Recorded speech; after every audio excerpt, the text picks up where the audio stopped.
Cette guidance s'adresse spécifiquement aux personnes engagées dans un travail profond de connaissance de soi. Elle a été conçue pour vous accompagner dans l'exploration de vos zones d'ombre, qu'il s'agisse de déconstruire des croyances limitantes, de penser des blessures anciennes ou de vous libérer de conditionnements qui entravent aujourd'hui votre plein épanouissement. Pour celles et ceux qui ressentent le besoin impérieux de se libérer du passé, notamment en coupant avec d'anciens liens énergétiques devenus obsolètes ou pesants, vous pouvez avoir recours aux soins Renaissance relationnelle dont vous trouverez le lien directement sous cette vidéo. Si vous souhaitez approfondir cette lecture pour mieux connaître votre destin et obtenir des éclairages sur votre propre chemin, une guidance privée vous apportera des réponses personnalisées. Vous trouverez toutes mes coordonnées pour prendre rendez-vous sur mon site internet spiritenergithérapie.fr. Enfin, pour les personnes souhaitant garder contact et recevoir mes prochains partages de guidance par le biais de la newsletter, vous trouverez le formulaire d'inscription en bas de page de mon site internet. Si je choisis de commencer ainsi, c'est parce qu'en ce moment, en 2026, nous vivons une bascule sans précédent. Beaucoup d'entre nous ressentent une tension, une instabilité ou parfois même un vide dans leurs relations. Et souvent, le premier réflexe est de croire que la relation ne fonctionne plus ou que l'autre a changé. Mais la réalité est plus profonde. C'est notre manière d'aimer qui est en train de muter. Pendant des décennies, nous avons utilisé l'amour comme un pansement. Nous avons cherché l'autre chez l'autre, une sécurité, une béquille ou une réponse à nos manques les plus anciens. Nous avons transformé nos partenaires en thérapeutes inconscients. En 2026, nous ne sommes plus au stade de la simple découverte de la conscience. Nous sommes dans la phase de l'intégration radicale. Ce n'est plus le moment de comprendre la théorie, c'est le moment où la vie nous force à pratiquer dans la matière. Nous sommes en transition. L'ancien modèle s'effondre. Le nouveau monde dont on parle tant ne permet plus de se cacher derrière l'autre. En 2026, l'amour devient un révélateur et non plus une solution. Dans cette guidance, nous allons explorer pourquoi ce passage du besoin à la présence est si bousculant, mais surtout, pourquoi il est la clé de votre véritable liberté. Nous allons voir ensemble vers quoi nous tendons réellement, des liens qui ne nous soignent plus, mais qui nous libèrent. Il y a quelque chose de profond qui est en train de changer dans la manière d'aimer. Ce changement n'est pas forcément visible au premier regard, mais il se vit à l'intérieur des relations, dans les émotions, dans les silences, dans les prises de conscience. Pendant longtemps, l'amour a été vécu comme un besoin. On choisissait quelqu'un pour ne pas être seul, pour se sentir complet, pour combler un vide intérieur parfois ancien, parfois inconscient. Et dans ce fonctionnement, l'autre devenait, sans le vouloir, une sécurité, une béquille émotionnelle, une réponse à un manque. Mais ce type d'amour crée souvent une tension invisible. La peur de perdre l'autre devient plus forte que la joie d'être ensemble. Dans l'amour du nouveau monde, quelque chose change profondément. On ne parle plus d'un vide, mais d'une présence à soi. Cela ne veut pas dire que tout est réglé intérieurement, mais qu'on commence à voir ses propres blessures au lieu de les projeter sur l'autre. Concrètement, ça change beaucoup de choses. On attend moins que l'autre nous sauve. On commence à reconnaître ses émotions sans les imposer à l'autre. On comprend que l'amour ne peut pas guérir ce qu'on refuse de voir en soi.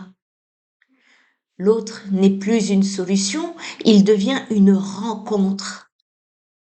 En 2026, ce n'est plus une simple option philosophique, c'est une saturation. Nous arrivons à un point où maintenir les masques de l'ancien monde devient physiquement épuisant. Si vous vous sentez vidé, ce n'est peut-être pas par manque d'amour, mais par l'effort colossal qu'il faut pour maintenir une relation qui ne repose plus sur votre vérité brute. Dans les relations anciennes, on ne voit pas toujours l'autre tel qu'il est. On voit ce qu'on espère, ce qu'on craint, ce qu'on imagine. C'est ce qu'on appelle la projection. Dans une relation plus consciente, un autre mouvement apparaît. On commence à distinguer le réel de l'imaginaire. Exemple concret. Au lieu de penser il ou elle ne m'aime pas assez, on commence à se demander qu'est-ce que cette situation réveille en moi. Apprendre à communiquer, c'est aussi apprendre à écouter son propre corps. L'amour du nouveau monde se vibre dans le système nerveux. Observez. Votre corps est-il en expansion ou en contraction? En 2026, notre philosophie, plutôt notre physiologie, plutôt que notre philosophie, ne nous permet plus de mentir. Si le lien n'est pas aligné, votre corps vous le dira bien avant votre tête.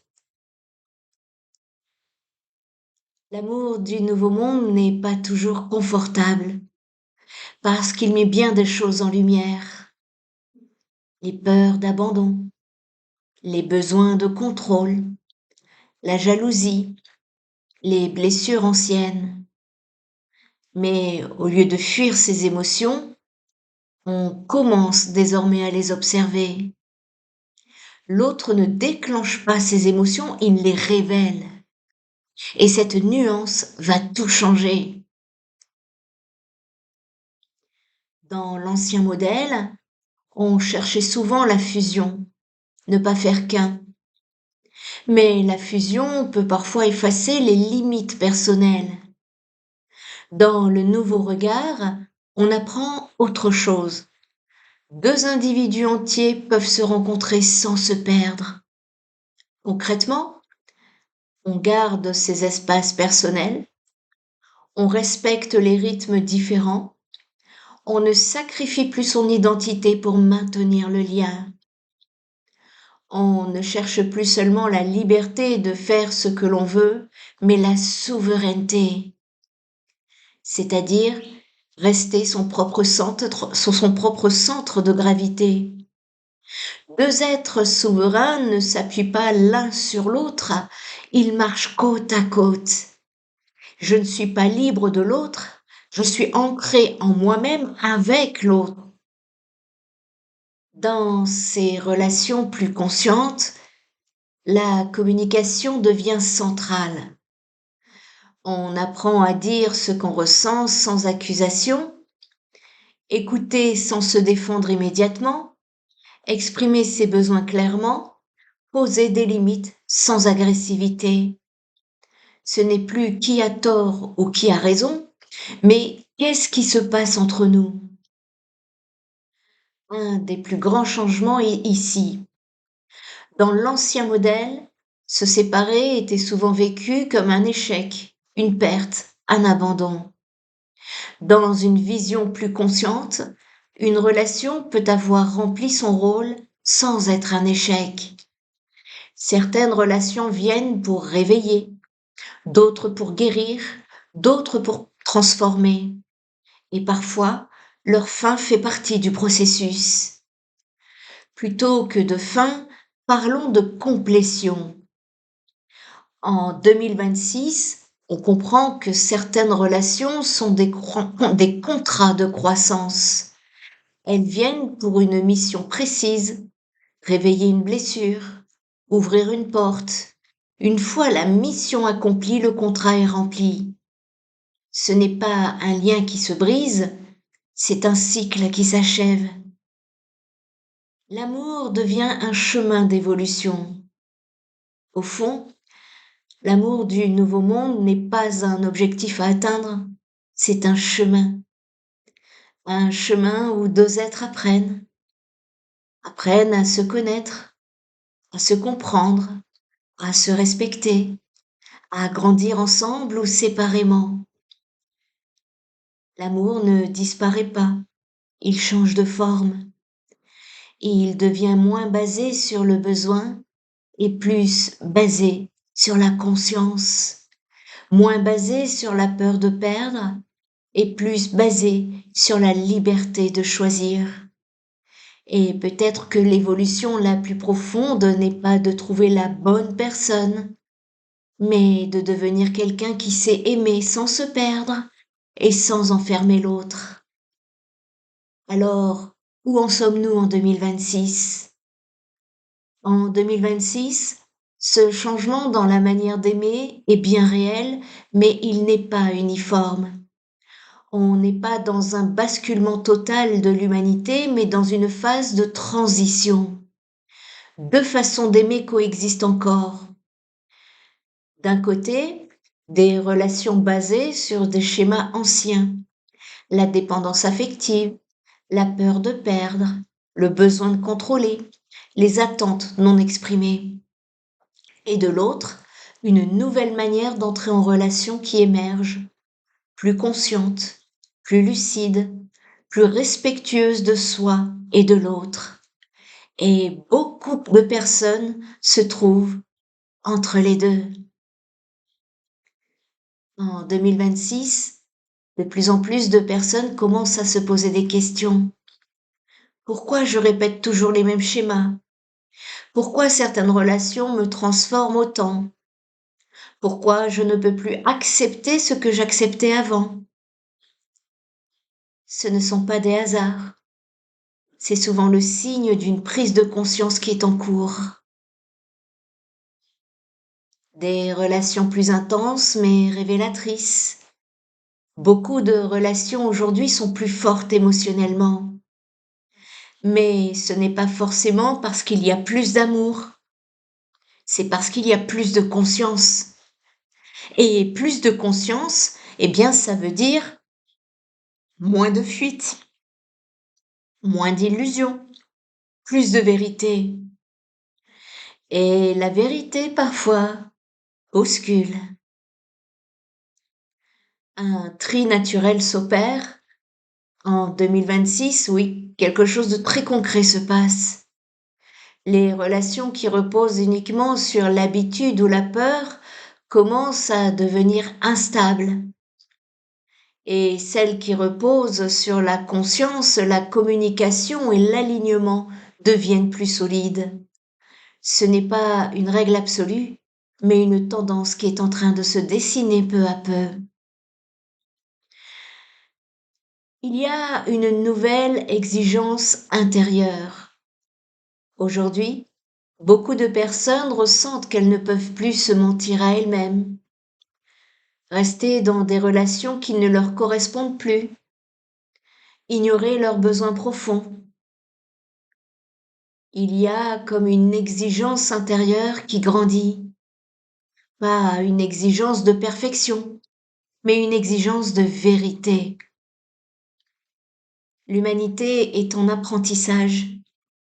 En réalité, en 2026, on n'est pas encore dans le nouveau monde, on est en train de l'apprendre. On apprend à aimer autrement, on apprend à se comprendre, on apprend à créer des liens plus conscients. Et comme tout apprentissage, il y a des erreurs, des retours en arrière, des prises de conscience. Alors, où en sommes-nous vraiment? Entre deux mondes. Entre l'ancien qui ne fonctionne plus comme avant et le nouveau qui n'est pas encore totalement stabilisé. Et dans cet espace, quelque chose de précieux est en train de naître. Une nouvelle manière d'aimer, plus consciente, plus libre et plus vraie. Mais ce changement ne se fait pas à l'extérieur. Il commence toujours à l'intérieur de chacun d'entre vous. Vers quoi allons-nous en 2026? Eh bien, si 2026 est une année de transition, c'est aussi une année d'orientation. On ne bascule pas encore totalement dans une nouvelle manière d'aimer, mais on ne peut plus vraiment revenir en arrière. Quelque chose a été vu, quelque chose a été compris, et cela change la direction.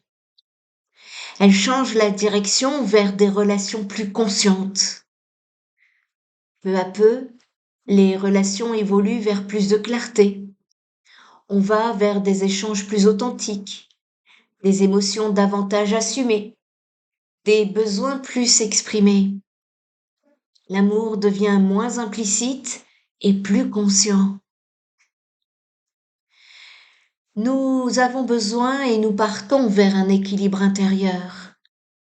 Parce que le vrai mouvement n'est pas seulement relationnel, il est intérieur. On va vers un équilibre plus juste entre le ressenti et l'action, l'intuition et la réflexion, le lien à soi et le lien à l'autre. Ce que certains appellent le féminin et le masculin rééquilibré. Nous partons vers moins d'illusions. C'est l'une des plus grandes directions. On ne pourra plus aimer comme avant sans en voir les limites. Les relations basées sur le déni, la dépendance, le contrôle inconscient deviennent de plus en plus difficiles à maintenir. Non pas parce qu'elles disparaissent, mais parce qu'elles deviennent visibles. Nous partons vers des liens plus vrais. Les liens évoluent vers quelque chose de plus simple, mais aussi plus exigeant. Être soi sans se cacher, laisser l'autre à lui-même, ne plus jouer de rôle pour être aimé. Cela crée moins de relations par défaut, mais plus de relations alignées vers une transformation progressive. Ce changement ne sera pas brutal. Il va continuer à se faire par étapes, par prise de conscience individuelle, par expérience de vie. Certaines personnes iront plus vite, d'autres prendront plus de temps, et c'est normal. Vers quoi allons-nous réellement? Pas vers un amour parfait, pas vers des relations idéales, mais vers quelque chose de plus simple et plus vrai.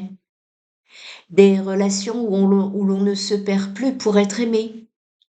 Et peut-être que le véritable changement n'est pas ce que l'on vit avec l'autre, mais la manière dont on apprend peu à peu à aimer en restant soi-même. À travers ce que je partage, l'intention n'est pas d'apporter des vérités absolues, mais des clés, des lumières, des éclairages pour accompagner chacun dans sa propre compréhension. Ces guidances s'adressent aux personnes en chemin, à celles qui ressentent un besoin de mieux se connaître, de mieux comprendre leur fonctionnement intérieur et d'évoluer dans leurs relations et leur manière de vivre. L'idée est simple, aider à voir plus clair en soi pour avancer avec plus de conscience, de stabilité et d'alignement. Ce n'est pas une direction imposée, mais une invitation à observer, à ressentir et à comprendre ce qui se joue en soi et dans sa vie. Rappelez-vous que ce travail que vous faites sur vos relations n'est pas seulement pour vous. En guérissant votre manière d'aimer, vous nettoyez une fréquence pour le collectif.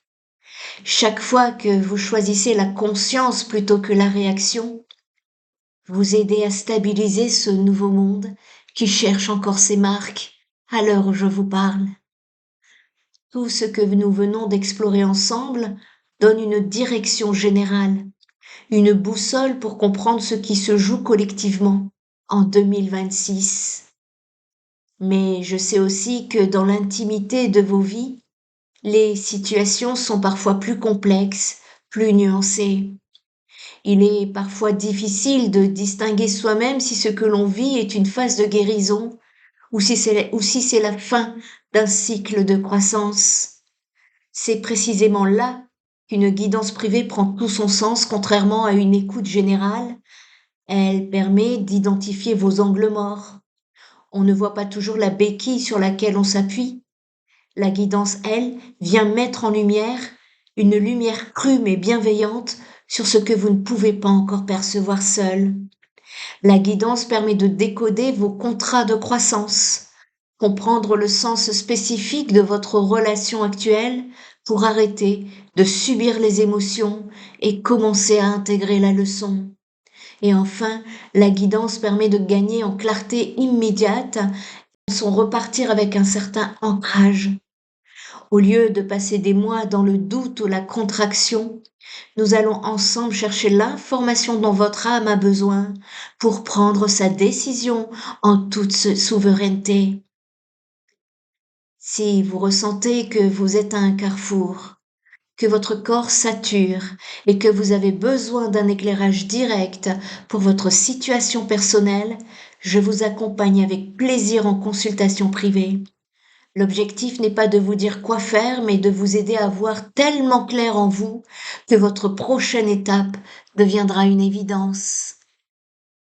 Au fond, apprendre de nos propres fonctionnements, c'est revenir à quelque chose de très simple, vivre moins dans la réaction et plus dans la conscience.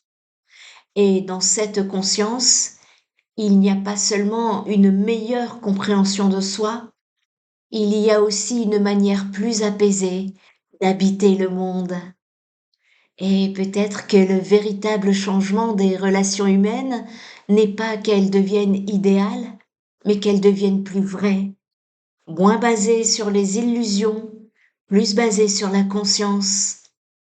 Et dans ce passage, ce ne sont pas seulement les relations qui changent, c'est la manière dont l'être humain apprend à aimer, à se rencontrer et à se comprendre. L'amour est en train de changer et beaucoup le ressentent sans toujours parfois l'expliquer. C'est ainsi que se termine cette guidance. Prenez bien soin de vous et moi je vous dis à très bientôt pour d'autres fréquences.